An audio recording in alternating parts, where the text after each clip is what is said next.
순자가 지민이의 손목을 거칠게 잡고 끌고 간다. 할머니 아파요. 12살 지민이가 울먹이며 저항하지만 순자는 멈추지 않는다. 뒤에서 리나가 필사적으로 쫓아온다. 어머님, 지민이 놓아주세요. 절대 안 놔. 너 같은 살인자한테 내 손녀 맡길 수 없어. 순자는 지민이를 차에 밀어넣고 문을 잠근다. 시동을 걸자 리나가 차 문을 두드리며 울부짖는다. 지민아, 엄마야. 문 열어줘. 엄마, 엄마. 지민이가 차 안에서 눈물을 흘리며 창문을 두드린다. 순자는 백미러로 절망에 빠진 리나를 바라보며 차를 출발시킨다. 할머니, 엄마 두고 가면 안 돼요. 지민아, 엄마는 나쁜 사람이야. 할머니가 너 지켜줄게. 차가 사라지고 리나는 도로에 무릎을 꿇고 주저앉는다. 지나가던 사람들이 수군거린다. 저 외국인 여자 뭐야? 아이 누가 데려간 거야? 경찰 불러야 하는 거 아니야? 3일 전 검은 상복을 입은 사람들이 조용히 고개를 숙인 장례식장. 하얀 국화꽃으로 둘러싸인 관 앞에서 66세의 박순자가 무릎을 꿇고 오열하고 있다. 그녀의 거친 손이 관을 어루만지며 떨리는 목소리로 중얼거린다.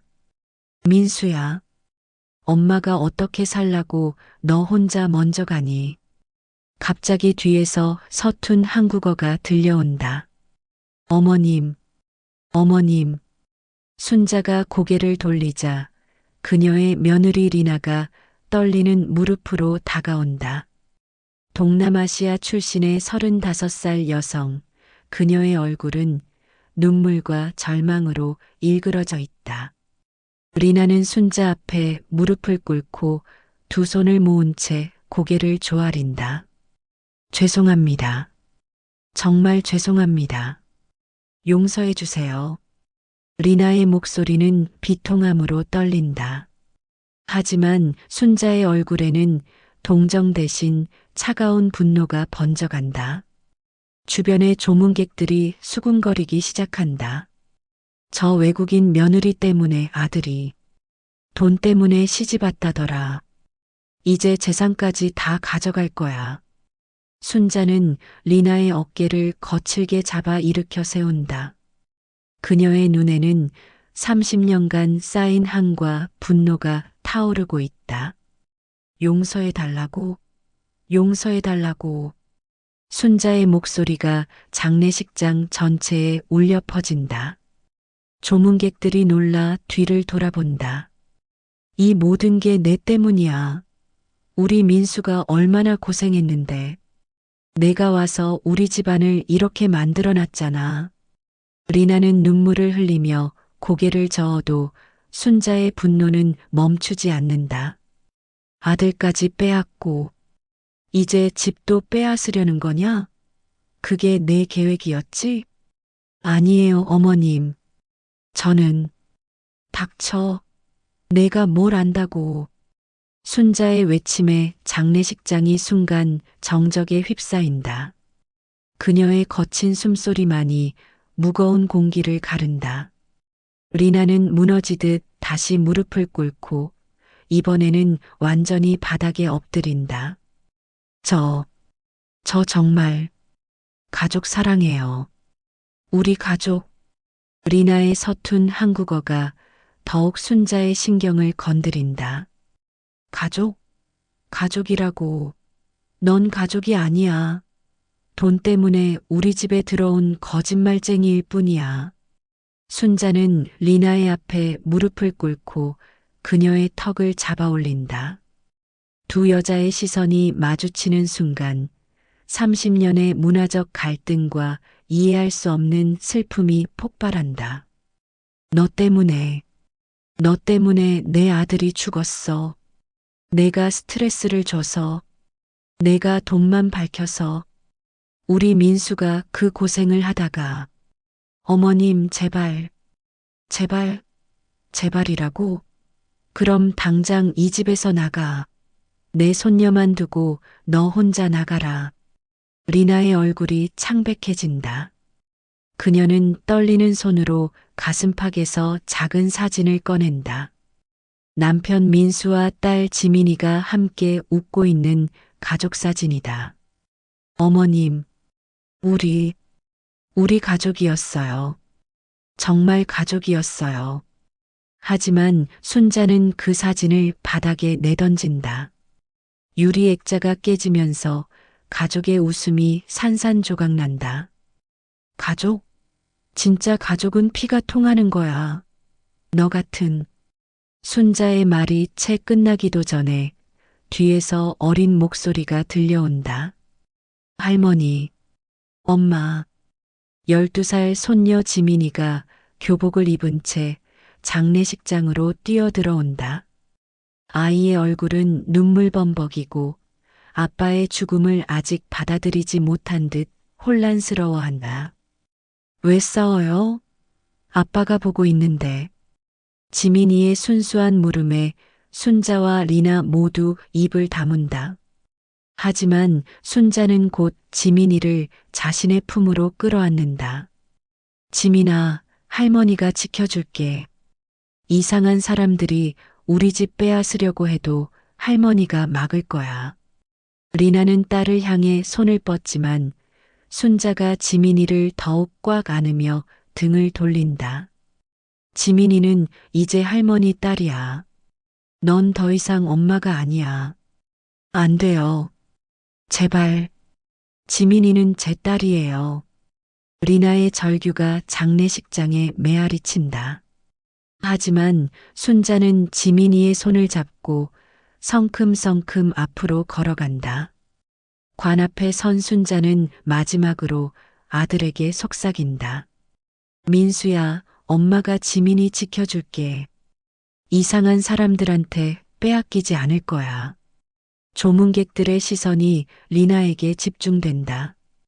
그녀는 혼자 남겨진 채 깨진 가족 사진을 주워들며 흐느끼기 시작한다. 장례식장의 무거운 침묵 속에서 세 여자의 운명을 가를 전쟁이 시작되었다. 발단 마이너스 관계의 균열과 과거의 그림자. 장례를 치른 지 일주일이 지났다. 순자는 아들의 방 앞에서 한참을 서성이다 문고리를 돌린다. 민수의 흔적이 고스란히 남아있는 방에는 무거운 침묵만이 가득하다. 책상 위의 가족 사진, 벽에 걸린 회사 표창장, 그리고 구석에 놓인 낡은 금고. 순자는 금고 앞에 무릎을 꿇고 떨리는 손으로 비밀번호를 입력한다. 민수의 생일, 지민이의 생일, 결혼기념일. 여러 번 시도 끝에 마침내 금고가 열린다. 하지만 기대했던 유언장은 보이지 않는다. 대신 두툼한 통장 몇 권과 낯선 언어로 적힌 편지 한 통만이 들어있다. 이게 뭐야? 순자는 편지를 펼쳐보지만 동남아시아 문자로 빼곡히 적힌 내용을 읽을 수 없다.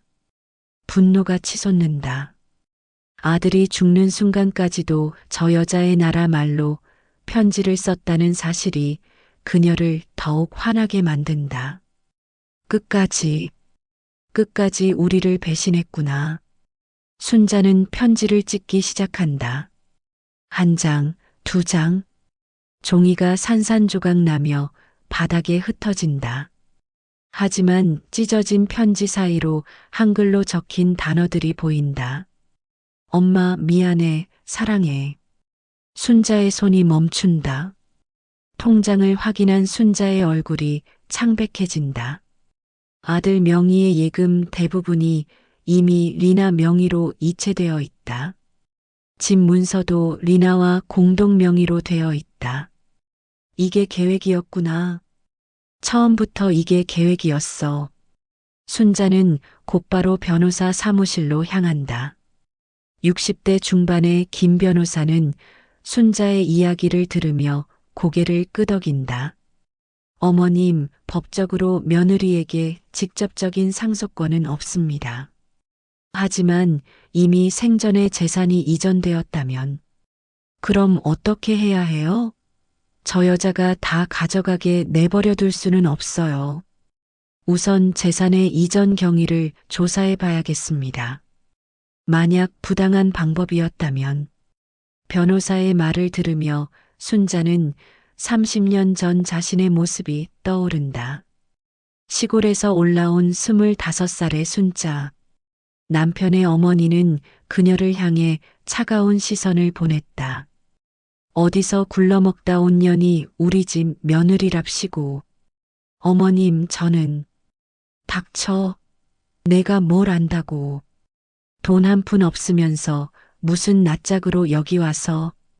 당시 시어머니는 순자에게 재산 분할을 요구했다.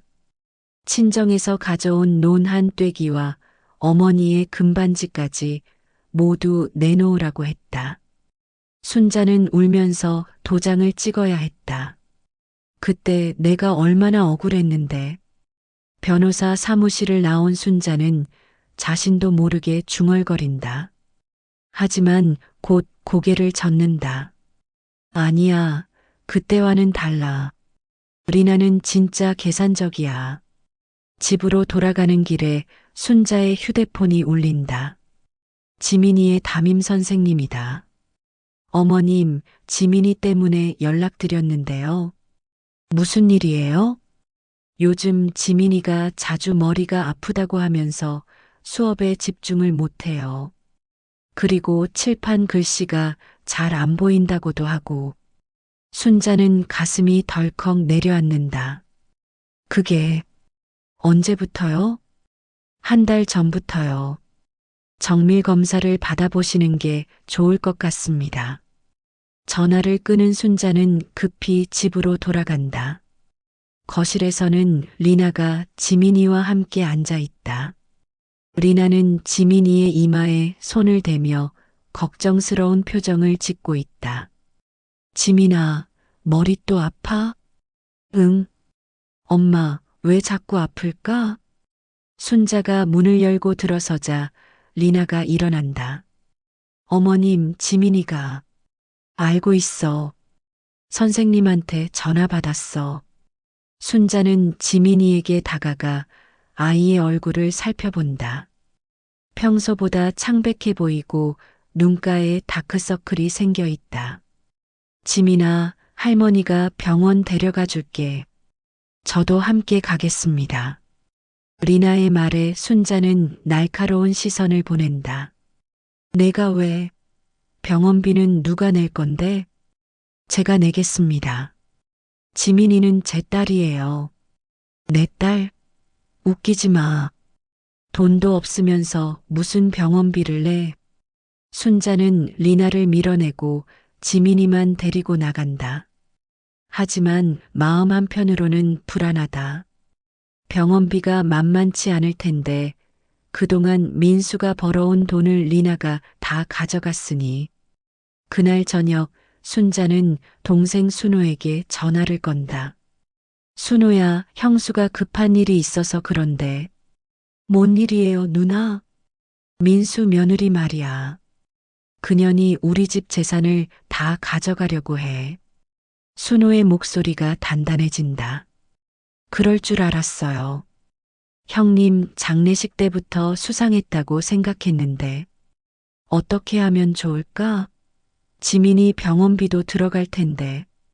누나, 걱정하지 마세요. 내가 조사해 볼게요. 저런 외국인들 다 똑같아요. 돈 때문에 시집 와서 재산만 차려지면 본국으로 튀는 거예요.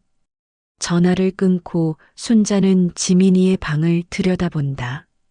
아이는 열심히 숙제를 하고 있지만 자꾸 눈을 비비며 힘들어한다.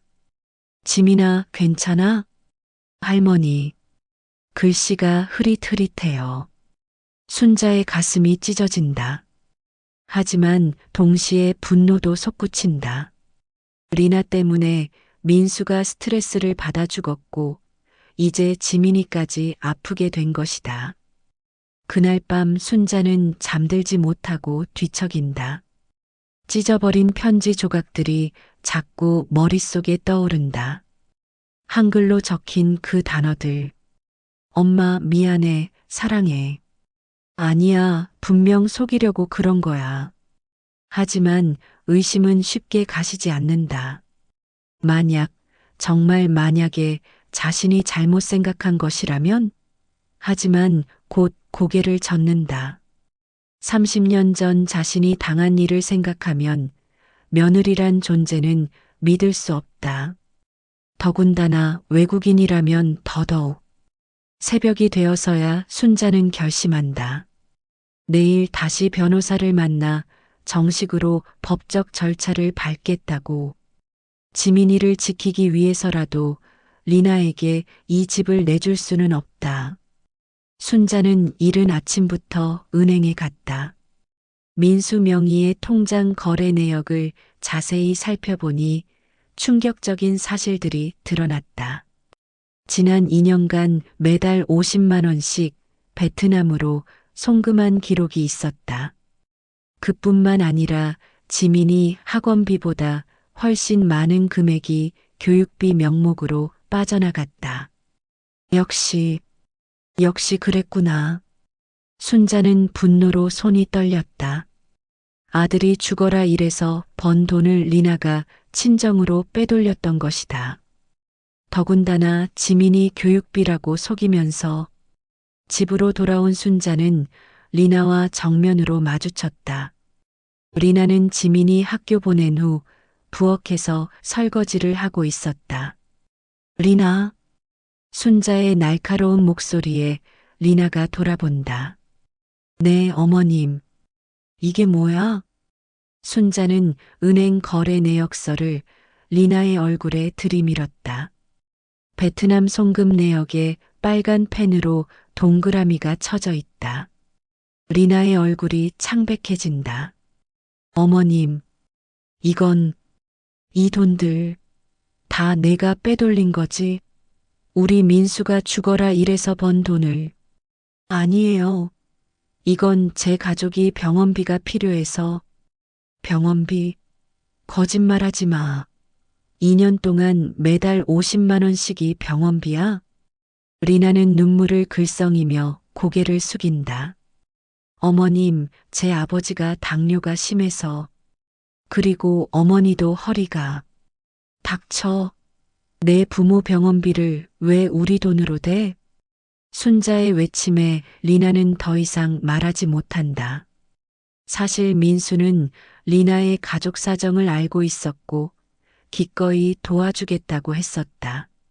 하지만 이것을 시어머니에게 어떻게 설명해야 할지 모르겠다. 그리고 이 교육비는 뭐야? 지민이 학원비가 월 80만 원이야? 그건 지민이 피아노 레슨이랑. 피아노가 그렇게 비싸? 리나는 대답하지 못한다. 사실 그 돈의 절반은 리나 자신의 한국어 학원비였다. 민수는 지민이 엄마가 한국어를 잘해야 지민이도 도움이 된다며 격려해 주었지만 시어머니는 절대 이해하지 못할 것이다. 역시 돈 때문에 시집 온 거였어. 우리 민수 죽이고 이제 재산까지 다 털어가려는 거지. 어머님, 정말 아니에요. 저는 민수 오빠를 정말 사랑했어요. 사랑이라고? 그럼 왜 우리 돈을 훔쳐? 훔친 게 아니에요. 민수 오빠가 다 알고 있었어요. 거짓말하지 마. 우리 민수가 그런 거 말했으면 내가 몰랐겠어? 순자는 리나의 말을 믿지 않는다. 아들이 자신에게 숨기고 그런 일을 했을 리 없다고 생각한다. 그때 현관문이 열리며 순호가 들어온다. 누나, 무슨 일이에요? 밖에서도 소리가 들리는데. 순호야, 잘 왔어. 이 여자 좀 봐. 우리 민수 돈 다 훔쳐갔어. 순호는 거래 내역서를 받아보더니 고개를 끄덕인다. 역시 그럴 줄 알았어요. 이런 외국인들 다 똑같아요. 아저씨, 저는 그런 사람 아니에요. 리나가 억울해하며 항변하지만 순호는 코웃음을 친다. 그럼 뭐예요? 베트남에 돈 보낸 건 사실이잖아요. 제 가족이 아파서. 가족? 여기가 당신 가족이에요. 거기가 당신 가족이에요? 순호의 날카로운 질문에 리나는 말문이 막힌다. 누나, 이대로 두면 안 됩니다. 법적으로 대응해야 해요. 그래, 나도 그렇게 생각해. 순자는 결심한 듯 고개를 끄덕인다. 당장 변호사한테 가서 상속무효 소송 준비하자. 리나의 얼굴이 더욱 창백해진다. 어머님, 제발. 저는 정말 잘못한 게 없어요. 지민이만 생각해 주세요. 지민이? 지민이를 생각하니까 이러는 거야. 내가 다 가져가면 지민이는 뭘 먹고 살아? 그때 리나의 휴대폰이 울린다. 지민이 학교에서 걸려온 전화다. 여보세요? 어머니, 지민이가 갑자기 쓰러졌어요. 지금 병원으로 가고 있습니다. 리나의 얼굴이 하얗게 변한다. 뭐라고요? 지금 어디 병원이요? 성모병원 응급실이요. 빨리 오세요. 리나는 전화를 끊고 순자에게 말한다. 어머님, 지민이가 쓰러졌어요. 병원에 가야 해요. 순자도 놀라며 일어난다. 뭐? 지민이가? 세 사람은 급히 병원으로 향한다. 응급실에서 의사는 심각한 표정으로 설명한다. CT 촬영 결과 뇌에 이상 소견이 보입니다. 정밀 검사가 필요합니다. 이상 소견이라니요? 순자가 떨리는 목소리로 묻는다. 종양일 가능성이 있어 보입니다. 하지만 확진을 위해서는 MRI와 조직 검사가. 의사의 말에 리나가 무릎이 꺾인다. 안 돼. 우리 지민이가. 순자도 충격을 받지만 곧 정신을 차린다. 수술하면 낫죠? 돈이 얼마나 들어요? 수술 방법에 따라 다르지만 최소 2천만 원에서 5천만 원 정도. 순자는 머리가 어찌래진다. 그 많은 돈을 어디서 구하지? 어머님. 리나가 순자의 손을 잡는다. 이 모든 게 제 잘못이에요. 제가 돈을 마련할게요. 내가 무슨 돈이 있어? 리나는 눈물을 흘리며 말한다. 베트남에 있는 제 집 팔겠어요. 그리고 여기 있는 적금도. 순자는 리나를 바라본다. 아까까지 도둑이라고 욕하던 그 여자가 이제 자신의 전 재산을 내놓겠다고 한다. 정말이야? 네. 지민이만 살릴 수 있다면. 그 순간 순자는 혼란스러워진다. 과연 리나가 정말 나쁜 사람일까? 아니면 자신이 너무 편견을 가졌던 것일까? 하지만 옆에서 순호가 냉소적으로 말한다. 누나, 속지 마세요. 지금은 그렇게 말하지만 나중에 뒤통수 칠 거예요. 순자는 다시 마음이 굳어진다. 그렇다, 순호 말이 맞다. 외국인을 어떻게 믿겠는가. 병원에서 나온 후 순자는 변호사 사무실로 직행한다. 상속무효 소송을 정식으로 제기하기로 결심한 것이다. 지민이의 수술 날짜가 정해졌다. 2주 후 5천만 원이 필요하다. 순자는 밤잠을 이루지 못하며 집안을 서성인다. 아들이 남긴 예금은 대부분 리나 명의로 되어 있고 집도 공동명의다. 법적 소송을 진행 중이지만 수술비가 급하다. 순호가 매일같이 찾아와 부추긴다. 누나, 이럴 때가 아니에요. 저 여자한테 속으면 안 돼요.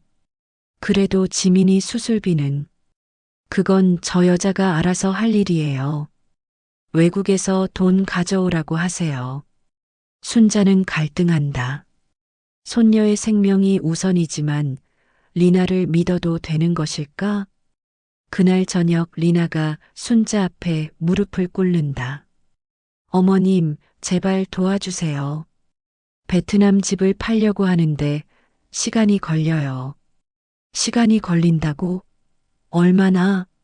한 달, 아니면 두 달. 순자의 얼굴이 굳어진다. 그럼 지민이는 어쩌라고? 2주 후에 수술해야 한다고 했잖아. 임시로. 임시로 어머님이 도와주시면. 내가 무슨 돈이 있어? 리나는 절망적인 표정을 짓는다. 순자는 차가운 시선으로 리나를 내려다본다. 처음부터 계획이었지? 우리 집 돈 다 털어가고 이제 지민이까지 이용해서. 아니에요. 정말 아니에요. 그 순간 순호가 문을 열고 들어온다. 손에는 법원 서류를 들고 있다. 누나, 상속무효 가처분 신청했어요. 며느리는 이제 우리 집 재산에 손 못 댑니다.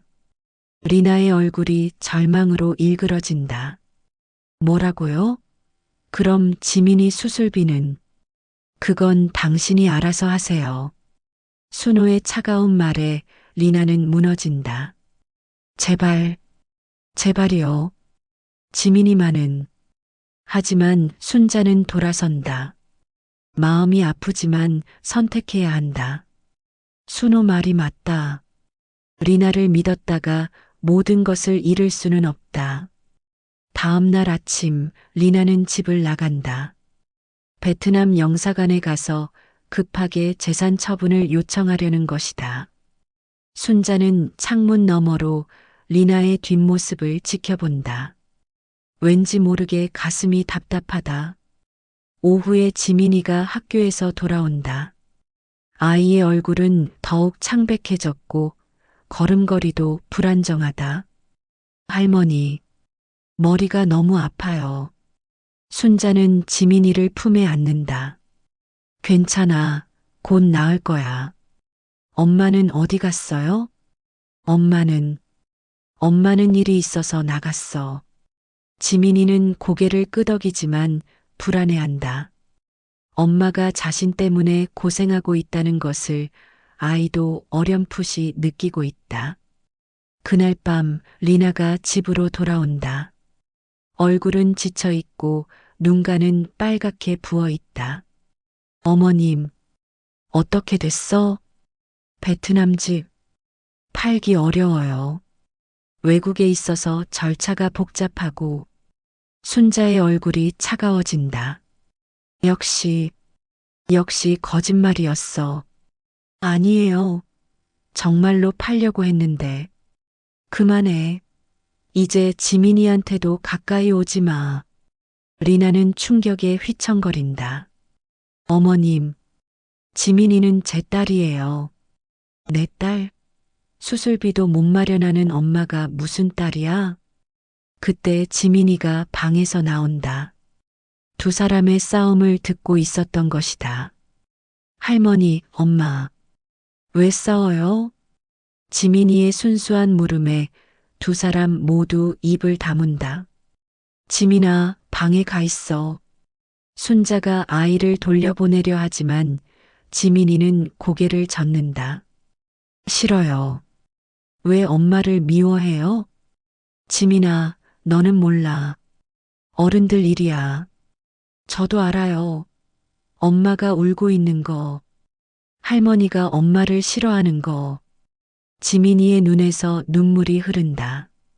엄마가 나쁜 사람이에요? 엄마가 아빠를 죽였어요? 순자는 가슴이 찢어진다. 하지만 대답할 수 없다. 지민아, 할머니도 엄마를 미워하지 마세요. 아빠가 보고 있어요. 아이의 말에 순자는 숨이 막힌다. 민수가 살아있다면 뭐라고 했을까? 그날 밤 순자는 잠들지 못하고 민수의 방에 들어간다. 찢어진 편지 조각들이 아직 바닥에 흩어져 있다. 순자는 무릎을 꿇고 조각들을 하나씩 맞춰본다. 한글로 쓰인 부분이 조금씩 보인다. 엄마, 미안해. 말하지 못해서. 리나는 좋은 사람이야. 가족을 사랑해. 순자의 손이 떨린다. 이게 무슨 뜻인가? 아들이 정말 리나를 인정했던 것인가? 그때 현관문이 열리는 소리가 난다. 리나가 큰 가방을 들고 들어온다. 어디 갔다 와? 순자가 날카롭게 묻는다. 병원에 의사 선생님께 사정했어요. 수술비를 분할로 낼 수 있는지. 그래서 안 된다고. 하지만 다른 병원을 알아보라고 했어요. 리나는 지쳐서 주저앉는다. 어머님, 정말 제발 지민이만은 살려주세요. 제가 뭘 잘못했든 지민이는 죄가 없어요. 순자는 리나를 바라본다. 이 여자가 정말 나쁜 사람일까? 아니면 그때 지민이가 방에서 비틀거리며 나온다. 엄마, 갑자기 지민이가 쓰러진다. 순자와 리나가 동시에 달려든다. 지민아, 우리 딸. 두 여자의 절규가 집안에 울려 퍼진다. 지민이는 의식을 잃은 채 경련을 일으킨다. 119, 빨리 119. 리나가 전화를 걸고 순자는 지민이를 안고 흔든다. 지민아, 정신 차려. 할머니 목소리 안 들려? 구급차가 도착하고 지민이는 응급실로 실려간다. 의사는 더욱 심각한 표정이다. 상태가 급격히 악화됐습니다. 내일 당장 수술하지 않으면. 의사의 말을 끝까지 듣지 못하고 순자는 주저앉는다. 돈이 없는데. 리나는 의사에게 매달린다. 선생님, 제발. 일단 수술부터 해주세요. 돈은 제가 어떻게든 마련할게요. 하지만 의사는 고개를 젓는다. 죄송합니다. 병원 규정상. 그 순간 순자는 결심한다.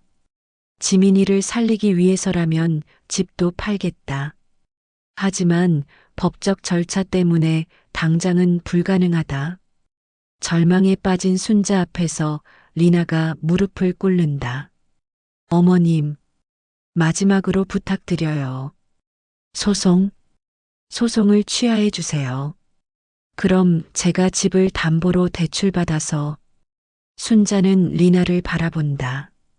이 순간 선택해야 한다. 리나를 믿고 지민이를 살릴 것인가, 아니면 끝까지 의심하며 모든 것을 잃을 것인가. 시간은 흘러가고 지민이의 생명은 위험해져 간다. 순자는 떨리는 손으로 휴대폰을 든다. 변호사에게 전화를 걸어 소송을 취하하겠다고 말하려는 순간 리나가 그녀의 손을 잡는다. 어머님, 잠깐만요. 리나는 가방에서 무언가를 꺼낸다. 찢어진 편지 조각들을 정성스럽게 이어 붙인 종이다. 이거 민수 오빠가 쓴 편지예요. 어머님이 찢으신 걸 제가 다시 붙였어요. 순자는 편지를 받아든다. 아들의 익숙한 글씨체가 한국어와 베트남어로 번갈아 적혀 있다. 사랑하는 엄마께 이 편지를 읽고 계시다면 아마 제가 먼저 떠났을 겁니다. 엄마에게 말씀드리지 못한 것들이 너무 많아서 이렇게 편지로 남깁니다. 리나는 정말 좋은 사람입니다. 엄마가 생각하시는 것처럼 돈 때문에 저와 결혼한 게 아니에요. 리나의 아버지는 당뇨 합병증으로 고생하고 계시고 어머니는 디스크로 거동이 불편하십니다. 제가 먼저 리나에게 가족을 도우라고 했습니다. 그게 진정한 가족이라고 생각했거든요. 리나는 베트남에서 대학도 나오고 영어도 잘하는 똑똑한 여자입니다. 하지만 한국에 와서는 언어 때문에 힘들어했어요. 그래서 제가 한국어 학원 다니라고 했습니다. 지민이 엄마가 한국어를 잘해야 지민이에게도 도움이 된다고 생각했거든요. 엄마도 시집 와서 많이 힘드셨죠? 할머니께서 엄마를 많이 구박하셨던 걸 저도 알고 있어요. 어린 마음에도 엄마가 우시는 걸 자주 봤거든요. 이제 리나가 그 마음을 제일 잘 이해할 수 있는 사람은 엄마뿐이에요. 만약 제가 먼저 가게 된다면 리나와 지민이를 부탁드려요. 리나는 이 세상에서 제일 착한 사람이에요. 그리고 지민이에게는 엄마가 두 분이나 있으니까 얼마나 행복할까요? 사랑합니다, 엄마. 편지를 읽는 순자의 눈에서 눈물이 쏟아진다. 아들의 진심이, 리나에 대한 사랑이 고스란히 전해진다. 민수가 정말로. 리나도 눈물을 흘린다. 어머님, 민수 오빠는 정말 좋은 사람이었어요. 저를 가족으로 받아주고, 제 가족까지 걱정해주고. 그때 순호가 급하게 들어온다. 누나, 병원에서 연락 왔어요. 지민이 상태가. 하지만 순호는 말을 멈춘다. 순자가 리나의 손을 잡고 있는 모습을 본 것이다. 누나, 뭐 하는 거예요? 저 여자 말에 또 속는 거예요? 순자는 순호를 바라본다. 그리고 편지를 내민다. 순호야, 이거 읽어봐. 순호는 편지를 대충 훑어보더니 코웃음을 친다. 누나, 이것도 가짜일 수 있어요. 외국인들 이런 거 잘 만들잖아요. 가짜라고? 이게 우리 민수 글씨인데? 글씨야 흉내낼 수 있죠. 누나, 정신 차리세요. 순호의 말에 순자는 의아해한다. 왜 순호가 이렇게까지 반대하는 걸까? 순호야, 넌 왜 그렇게 리나를 미워해? 미워하는 게 아니라 누나를 위해서죠. 저 여자한테 속으면. 그때 리나가 조용히 말한다. 어머님, 사실 제가 알고 있는 게 있어요. 뭘 알고 있어? 순호 아저씨가 민수 오빠한테 돈을 빌렸어요. 많이요. 순호의 얼굴이 굳어진다. 뭐? 뭔 소리야? 리나는 가방에서 또 다른 서류를 꺼낸다. 차용증이다. 3천만 원. 순호 아저씨가 사업 실패하고 민수 오빠한테 빌린 돈이에요. 순자는 차용증을 받아본다. 순호의 도장이 찍혀 있고 민수의 사인이 있다. 순호야, 이게 뭐야? 순호는 당황하며 변명한다. 그건 형님이 도와주신 거고 3천만 원을 언제 갚을 거야? 그래서 형님 재산이라도 조금.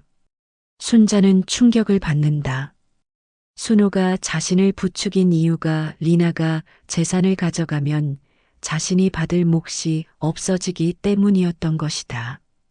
그래서 내가 나를 부추긴 거야? 리나를 쫓아내려고? 누나, 오해하지 마세요. 정말 누나를 위해서. 거짓말하지 마. 내 빚 때문이었잖아. 순자는 분노한다. 자신이 얼마나 바보였는지 깨닫는다. 그때 순호의 휴대폰이 울린다. 그는 급히 전화를 받는다. 여보세요? 네. 알겠습니다. 전화를 끄는 순호의 얼굴이 창백해진다. 누나, 제가 좀 급한 일이 있어서. 순호는 서둘러 나가려 한다. 하지만 순자가 그의 팔을 잡는다. 어디가? 지금 상황에? 정말 급한 일이. 순호야, 정직하게 말해. 혹시 내가 빌린 돈이 3천만 원만이 아니지? 순호는 대답하지 못한다. 사실 그는 여러 곳에서 돈을 빌렸고 형의 유산에서라도 조금 받아야 하는 상황이었다. 누나, 저도 살기 어려워요. 형님이 살아계실 때는 도와주셨는데, 그래서 형 죽자마자 재산 분할하자고 한 거야? 순자는 모든 것을 이해한다. 자신이 얼마나 순호에게 이용당했는지, 얼마나 리나를 오해했는지. 그때 리나가 마지막 폭탄을 터뜨린다. 어머님, 그리고 지민이 수술비도 이미 마련되어 있어요. 뭐라고? 베트남에 있는 제 부모님이 자기 집을 팔았어요. 오늘 아침에 돈이 들어왔어요. 리나는 은행 통장을 보여준다. 5천만 원이 입금되어 있다.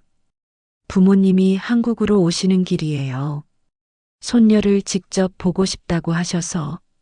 순자는 무너진다. 리나의 부모가 손녀를 위해 자기 집까지 판 것이다. 그런데 자신은 뭘 했는가? 리나야, 내가 정말 미안해. 순자는 리나를 끌어안는다. 30년간 쌓인 편견과 오해가 무너지는 순간이다. 어머님, 저도 잘못했어요. 더 노력해서 어머님께 인정받았어야 했는데. 두 여자는 서로 끌어안고 운다. 순호는 어쩔 줄 몰라 하며 슬그머니 나가려 한다. 순호야. 순자의 목소리에 순호가 멈춘다. 앞으로는 우리 가족 일에 끼어들지 마. 그리고 빌린 돈 천천히라도 갚아. 순호는 고개를 숙이고 나간다. 리나와 순자는 급히 병원으로 향한다. 지민이가 기다리고 있다. 이제 수술비 걱정 없이 아이를 살릴 수 있다. 지민아, 이제 괜찮을 거야. 할머니와 엄마가 함께 있어줄게. 지민이는 약한 미소를 짓는다. 할머니, 엄마, 이제 안 싸워요? 응, 이제 안 싸워. 우리는 가족이니까. 순자는 지민이의 손을 잡고 리나의 손도 잡는다. 진짜 가족이 무엇인지 이제야 깨달았다. 6개월 후 지민이의 수술은 성공적으로 끝났다. 작은 흉터만 남긴 채 아이는 완전히 회복되었다. 오늘은 지민이가 처음으로 학교에 복학하는 날이다. 지민아, 도시락 챙겼지? 순자는 손녀의 가방을 다시 한번 확인한다. 네, 할머니. 엄마가 만든 월남쌈도 넣었어요. 월남쌈? 그게 뭐야? 베트남 음식이에요. 친구들이 먹어보고 싶다고 했거든요. 순자는 미소를 짓는다. 6개월 전만 해도 상상할 수 없던 모습이다. 리나가 부엌에서 나온다. 한국어가 훨씬 늘었다. 어머님, 지민이 약도 챙겼어요. 고마워, 리나야. 리나에게 리나야라고 부르기 시작한 것은 3개월 전부터다. 처음엔 어색했지만 이제는 자연스럽다. 그런데 오늘 우리 부모님 오시는 날이죠? 맞아. 공항에 마중 나가야지. 리나의 부모님은 지민이 수술 후 한 번 다녀갔지만 이번에는 한 달간 머무를 예정이다.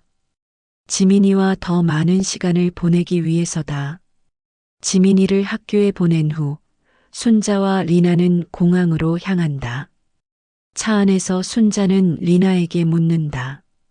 리나야, 부모님 모시고 어디 가보고 싶은 곳 있어? 경복궁이요. 아버지가 한국 역사에 관심이 많으세요. 그래. 그럼 내가 가이드 해드릴게. 나도 서울 토박이거든. 두 사람은 웃는다. 언제부터인가 대화가 이렇게 자연스러워졌다. 공항에서 리나의 부모님을 만난다. 60대 중반의 부부로 딸을 닮아 인자한 인상이다. 리나의 아버지는 지팡이를 짚고 있지만 표정은 밝다. 어머님, 안녕하세요. 리나의 어머니가 서툰 한국어로 인사한다. 순자도 어색하게 고개를 숙인다. 네, 안녕하세요. 먼 길 오시느라 고생하셨어요. 리나가 통역을 해주며 대화를 이어간다. 집으로 가는 길에 리나의 아버지가 순자에게 말한다. 지민이 할머니, 정말 감사합니다. 우리 손녀 잘 돌봐주셔서. 순자는 가슴이 뭉클해진다. 이 사람들에게도 지민이는 소중한 손녀인 것이다. 아니에요. 제가 더 감사하죠. 지민이 살려주셔서. 집에 도착하니 지민이가 학교에서 돌아와 있다. 아이는 베트남 할아버지, 할머니를 보자 환하게 웃으며 달려간다. 할아버지, 할머니. 지민이는 베트남어로 인사한다. 리나가 틈틈이 가르쳐 준 것이다. 그날 저녁 5명이 함께 식탁에 앉는다. 순자가 준비한 한국 음식과 리나가 만든 베트남 음식이 함께 놓여 있다. 어머님이 만든 김치찌개 정말 맛있어요. 리나의 어머니가 엄지를 들어 보인다. 리나가 만든 쌀국수도 맛있어요. 순자도 화답한다. 서로의 음식을 나누며 마음도 나눈다. 식사 후 순자는 민수의 사진을 꺼낸다. 이게 우리 민수예요. 리나 남편이고. 리나의 부모님은 사진을 보며 고개를 숙인다. 좋은 사람이었어요. 우리 딸 정말 사랑했어요. 리나의 아버지가 말한다. 순자는 눈시울이 붉어진다. 네. 리나도 정말 사랑했어요. 그때 지민이가 끼어든다. 아빠가 하늘에서 우리 보고 있어요. 이제 우리 모두 가족이 되어서 기뻐하실 거예요. 아이의 순수한 말에 모든 어른들이 웃는다. 3주 후 리나의 부모님이 돌아가는 날이다. 공항에서 작별 인사를 나눈다. 어머님, 다음에 또 올게요. 리나의 어머니가 순자의 손을 잡는다. 네, 꼭 오세요. 여기가 우리 집이에요. 순자의 말에 리나가 놀란다. 우리 집이라고 한 것이다. 그리고 이거 가져가세요. 순자는 보따리를 내민다. 한국 전통차와 김치, 고추장이 들어있다. 너무 고마워요, 어머님. 리나의 아버지도 감동한다. 지민이 잘 부탁드려요. 우리 모두의 보물이니까. 공항에서 돌아온 후 순자는 일기를 쓴다. 오늘 리나 부모님이 돌아가셨다. 처음엔 무서웠다. 낯선 언어와 문화가 내 집을 잠식할까 두려웠다. 하지만 지금은 안다. 가족은 피가 아니라 마음으로 엮인다. 우리는 서로 다른 곳에서 왔지만 지민이의 웃음 아래 모두 같은 사람이다. 민수야, 내가 준 선물이 얼마나 소중한지 이제야 알겠다. 2년 후 지민이는 14살이 되었다. 아이는 한국어와 베트남어를 자유자재로 구사하며 장래희망은 통역사다. 할머니, 저 나중에 통역사 되어서 할머니 같은 분들 도와드릴래요. 할머니 같은 분들? 네, 서로 다른 나라 사람들인데 가족이 된 분들요. 말이 안 통해서 오해하지 않게 도와드릴래요. 순자는 흐뭇해한다. 지민이가 자신의 경험을 바탕으로 더 큰 꿈을 품고 있다. 어느 일요일 오후 순자는 근처 다문화 가족지원센터에서 자원봉사를 한다. 자신과 같은 상황의 시어머니들에게 상담을 해주는 일이다. 선생님, 저희 며느리가 자꾸 이상한 음식을 만들어요. 젊은 시어머니가 하소연한다. 이상한 음식이 아니라 다른 음식이에요. 한번 맛보세요. 의외로 맛있을 거예요. 순자는 따뜻하게 조언한다. 그리고 며느리가 고향에 돈 보내는 것도 이해해 주세요. 가족을 사랑하는 마음은 다 똑같아요. 하지만 우리 돈인데 며느리도 이제 우리 가족이잖아요. 가족이 어려우면 돕는 게 당연하죠. 순자의 말에 젊은 시어머니가 고개를 끄덕인다. 집으로 돌아온 순자는 리나와 지민이가 함께 요리하는 모습을 본다. 오늘은 뭘 만들어? 베트남식 춘권이요. 할머니도 함께 만드실래요? 그래, 한번 배워볼까? 순자는 앞치마를 두르고 옆에 앉는다. 리나가 친절하게 가르쳐 준다. 어머님, 이렇게 말아주세요. 어휴, 어려워. 내가 얼마나 똑똑한지 알겠다. 세 여자가 함께 웃으며 요리한다. 창밖으로는 따뜻한 햇살이 들어온다. 지민아, 아빠한테 편지 써볼까? 순자가 제안한다. 편지요? 응. 아빠가 하늘에서 보고 계시니까 우리가 얼마나 행복한지 알려드리자. 지민이가 고개를 끄덕인다. 좋아요. 아빠, 우리 정말 행복해요. 할머니와 엄마가 이제 친구가 되었어요 라고 쓸래요. 순자와 리나가 서로를 바라보며 미소 짓는다.